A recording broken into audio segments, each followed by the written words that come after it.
Hello guys! For today's video, matutunghayan nyo naman ang kauna-unahang pagbisita ng mga kuya ko sa lugar ng lola at lola ko sa mother side. Nandito na nga sila sa aeroplano guys, papuntang Dumaguete. So, dahil gabi na sila dumating sa Dumaguete guys, need nila makitulog kay Tita Mel. In the morning naman, nag-jogging and walking naman sila dito sa boulevard. Napakaganda. At makikipagkita pa sila sa isa kong tita, Tita Ellen. So yun na nga, kasama na nila si Tita Ellen. Then later on, they met Tita Elmar together with his wife, Tita Manilyn. So yun guys, and-enjoy muna nila yung view. Wow, ang ganda. Pero guys, nakapunta na din ako dyan, tsaka kila Lola.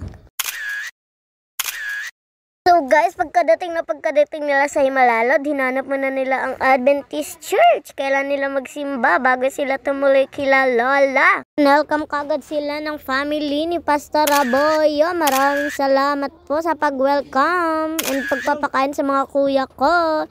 So yun na nga, papunta na sila kila Lola. Yun lang, wait nyo yung part 2. Ko ipapakita ang kanilang adventure sa probinsya.